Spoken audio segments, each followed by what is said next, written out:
શ્રી ગણેશાય નમઃ। મિત્રો, આપ જોઈ રહ્યા છો યુટ્યુબ પર આપણી ચેનલ ધાર્મિક વ્રત કથા। આપ સૌનું સ્વાગત છે। આજે આ વિડીયોમાં આપણે સાંભળવાના છીએ ભાદરવા માસના શુક્લ પક્ષની એકાદશી, જેને પરિવર્તિની એકાદશી, જલજૂલની એકાદશી, ડોલ ગયારસ અથવા પદ્મા એકાદશી પણ કહે છે। આ વિડીયોમાં આપણે જાણીશું આ એકાદશીનું વ્રતકથા, મહિમા, પૂજન વિધિ અને ખાસ ઉપાયો। જો આપને આ વિડીયો પસંદ આવે તો લાઇક અને શેર કરજો, અને જો આપ પ્રથમ વખત આ ચેનલ પર આવ્યા છો તો સબસ્ક્રાઇબ કરજો, જેથી નવા વિડીયો આપ સુધી તરત પહોંચી શકે। મંત્ર: શાંતાકારમ ભુજગશયનમ પદ્મનાભમ સુરેશમ વિશ્વાધારમ ગગનસદૃશમ મેઘવર્ણમ શુભાંગમ લક્ષ્મીકાંતમ કમલનયનમ યોગીભિર્ધ્યાનગમ્યમ વંદે વિષ્ણુ ભવભયહરમ સર્વલોકૈકનાથમ। બોલો ભગવાન લક્ષ્મીપતિ નારાયણની જય। મિત્રો, એકાદશી એટલે માસની 11મી તિથિ, જે મહિનામાં 2 વખત આવે છે, શુક્લ પક્ષ અને કૃષ્ણ પક્ષ। એકાદશીના સ્વામી ભગવાન વિષ્ણુ છે। ખાસ કરીને ભાદરવા માસની એકાદશી ખૂબ જ પુણ્ય આપનારી ગણાય છે। શાસ્ત્રોમાં જણાવાયું છે કે ચાતુર્માસ, દેવશયની એકાદશીથી દેવઉઠની એકાદશી સુધીના 4 મહિના દરમિયાન જે એકાદશીઓ આવે છે, તેમાં સૌથી મહત્વપૂર્ણ પરિવર્તિની એકાદશી છે, કારણ કે આ દિવસે ભગવાન નારાયણ, જે ચાતુર્માસ દરમિયાન શેષશૈયા પર પધારેલા હોય છે, તે પડખું ફેરવે છે, એટલે આ એકાદશીને પરિવર્તિની એકાદશી કહેવાય છે।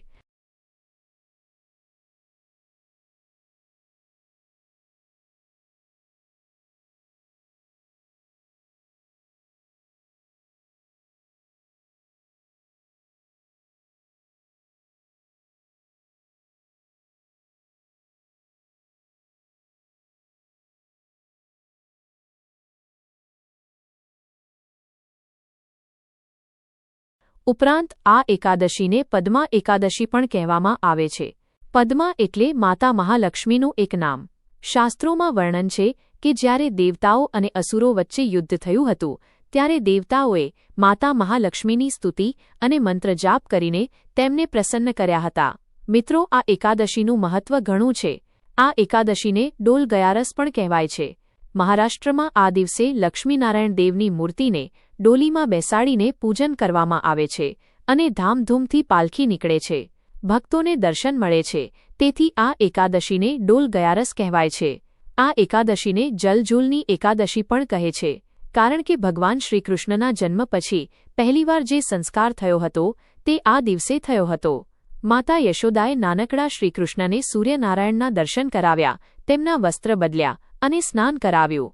ઉપરાંત શ્રીકૃષ્ણે ગોપીઓ સાથે યમુનામાં જલવિહાર પણ કર્યો હતો, તેથી આ એકાદશીનું નામ જલજૂલની એકાદશી પડ્યું। આ એકાદશી સર્વ પાપોને નષ્ટ કરે છે, સંકટોને દૂર કરે છે, માન પ્રતિષ્ઠા વધારે છે, ધન અને ધાન્યથી સમૃદ્ધિ આપે છે, સુખ શાંતિ આપે છે અને અંતે મોક્ષ આપે છે। આ દિવસે ભગવાન વિષ્ણુ અને માતા મહાલક્ષ્મીનું પૂજન કરવાથી મનોકામના પૂર્ણ થાય છે અને અતુલ્ય વૈભવ મળે છે। આ દિવસે ભગવાન વામન અવતારની પૂજા કરવાનું વિશેષ મહત્વ છે।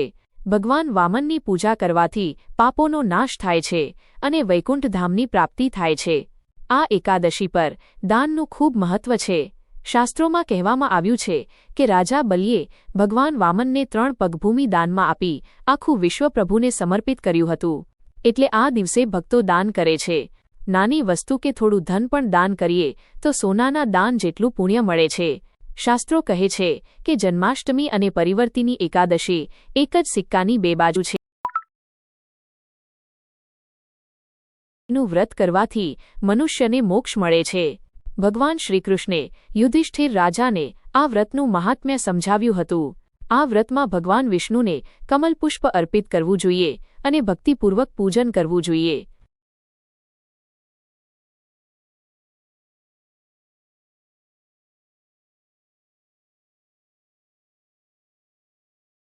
એકાદશી તિથિ ભગવાન વિષ્ણુને સમર્પિત છે। શાસ્ત્રોમાં કહેવામાં આવે છે કે એકાદશી માઈ ભગવાન નારાયણના શરીરમાંથી ઉત્પન્ન થઈ છે, તેથી આ તિથિ વિશેષ પવિત્ર છે। આ દિવસે બ્રહ્મચર્યનું પાલન, સાત્વિક આહાર, જાગરણ અને ભક્તિપૂર્વક પૂજન કરવાથી પ્રભુની કૃપા સાથે દેવી શક્તિની આરાધનાનું ફળ પણ મળે છે। વ્રતવિધિ: દશમીની સાંજે હળવું ભોજન કરવું। એકાદશીની સવારે વહેલા ઉઠીને સ્નાન કરીને શુદ્ધ વસ્ત્ર પહેરવા ભગવાન નારાયણ અને વામનદેવનું ધ્યાન કરીને પૂજન કરવું, ઘરના મંદિરમાં પ્રભુની મૂર્તિ અથવા ફોટાનું પૂજન કરવું, પીળું વસ્ત્ર પાથરીને અન્નની ઢગલી પર ભગવાનની પ્રતિમા અથવા ફોટો સ્થાપિત કરવો, ધૂપ, દીપ, નૈવેદ્ય, રોલી, મૂલી, અક્ષત, પુષ્પમાલા, દહીં, દૂધ, ઘી, મધ, ઇત્ર, ચંદન, તુલસી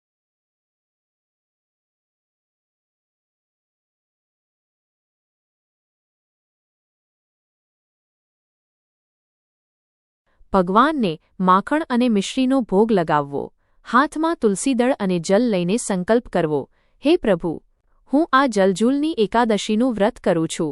બારસના દિવસે પારણ કરીને વ્રત પૂર્ણ કરીશ. મારા પાપો નષ્ટ કરો અને ભુક્તિ તથા મુક્તિ આપો. પૂજન પછી તુલસીદળ પ્રભુના ચરણોમાં સમર્પિત કરવો. તુલસી વગર પૂજા અધૂરી માનવામાં આવે છે. સાંજે તુલસી માતાનું પૂજન કરવું, દીપદાન કરવું અને ક્ષમા પ્રાર્થના કરવી. રાત્રે વિષ્ણુ સહસ્ત્ર નામ પાઠ, ગીતાજી પાઠ અથવા કથા સાંભળવી. મંદિર દર્શન કરવા જવું, પીપળાનું પૂજન કરવું, પ્રદક્ષિણા કરવી અને દીપદાન કરવું. આ વ્રતનું ફળ આપણે પિતૃઓને, વૃદ્ધોને, ગર્ભવતી સ્ત્રીઓને અને બાળકોને સમર્પિત કરી શકીએ છીએ. બીજા દિવસે બારસના દિવસે પારણ કરવું, બ્રાહ્મણોને દક્ષિણા આપવી અને દાન કરવું. દાનમાં ગાય સેવા, જરૂરિયાતમંદને વસ્ત્ર, ચપ્પલ, છત્રી આપવી શ્રેષ્ઠ માનવામાં આવે છે. આ વ્રત ભક્તોને ધર્મ, અર્થ, કામ અને મોક્ષ -4 પુરુષાર્થ આપે છે. આ એકાદશી પર રાજા બલિએ દાન આપીને પોતાનું જીવન સાર્થક કરી લીધું હતું. ભગવાન નારાયણ રાજા બલિ પર પ્રસન્ન થઈને તેમના સાથે રહેવા લાગ્યા. એટલે આ એકાદશીમાં દાનનું ખૂબ જ મહત્વ છે. જો આ દિવસે બ્રાહ્મણોને ભોજન કરાવીએ, દક્ષિણા આપીએ તો જ્ઞાનની પ્રાપ્તિ થાય છે. અમુક લોકો માને છે કે વડીલ એટલે માત્ર વૃદ્ધ વ્યક્તિ, પરંતુ એવું નથી. વડીલ એટલે જ્ઞાની વ્યક્તિ. ગુરુ સમાન તે વ્યક્તિ હોય છે જે આપણને જ્ઞાન આપે. તે નાનું બાળક પણ હોઈ શકે, કોઈ સામાન્ય વ્યક્તિ પણ હોઈ શકે કે કોઈ પ્રાણી પક્ષી પણ હોઈ શકે. ભગવાન દત્તાત્રેયને 24 ગુરુ હતા, જેમાં બાળક, કીટ પતંગિયા અને એક વેશ્યા પણ સામેલ હતા. એટલે ગુરુ કોઈ પણ હોઈ શકે. જેમ સ્વામી વિવેકાનંદે નાની ઉંમરે શરીર છોડ્યું, પરંતુ તેમણે એવું કાર્ય કર્યું કે આજે પણ લોકો તેમને યાદ કરે છે. જીવન એવું જીવવું જોઈએ કે મૃત્યુ પછી પણ લોકો યાદ કરે. જો જીવનમાં ગુરુ ન હોય તો ગ્રહ દોષો, ખાસ કરીને શનિ દોષ, મુશ્કેલી પેદા કરે છે. એટલે ગુરુ અવશ્ય હોવો જોઈએ, ભલે તે આપના ઇષ્ટદેવ હોય, હનુમાનજી હોય કે કુળદેવી હોય. ગુરુ વિના જ્ઞાન નથી અને સાધન વિના સિદ્ધિ નથી. જો કોઈ ગુરુ ન હોય તો ભગવાન નારાયણ કે મહાદેવને ગુરુ બનાવી શકાય. આ એકાદશી ગણેશોત્સવ દરમિયાન આવે છે, એટલે ગણેશજીની પણ પૂજા થાય છે. બહેનો માસિકમાં હોય અથવા ઘરમાં સૂતક હોય તો વ્રત રાખી શકે છે, ફક્ત પૂજા નહીં કરે. સ્વસ્થ થયા પછી પૂજા કરીને દાન કરવું. સૂતક પૂરી થયા પછી પણ પૂજા કરીને દાન આપી શકાય. વ્રત હંમેશા શાસ્ત્રીય રીતે કરવાથી ફળ મળે છે. વ્રત કથા સાંભળવી ખૂબ જરૂરી છે. હવે આપણે સાંભળીએ પરિવર્તિની એકાદશીની કથા. ધર્મરાજ યુધિષ્ઠિર ભગવાન શ્રીકૃષ્ણને પૂછે છે, હે પ્રભુ, ભાદરવા માસના શુક્લ પક્ષની એકાદશીનું નામ શું છે? તેની વિધિ કઈ છે અને વ્રતનું ફળ શું છે?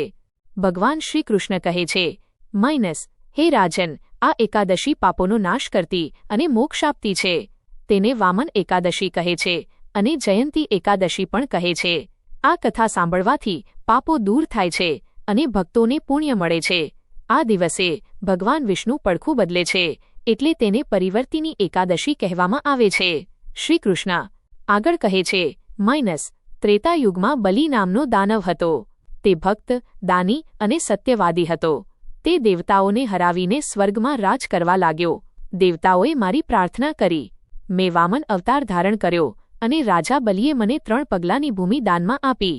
ત્યારબાદ મેં વિશ્વરૂપ ધારણ કર્યું. ભૂલોકમાં પગ, ભૂવરલોકમાં જાંઘ, સ્વર્ગલોકમાં કમર, મહરલોકમાં પેટ, જનલોકમાં હૃદય, તપલોકમાં કંઠ અને સત્યલોકમાં મુખ.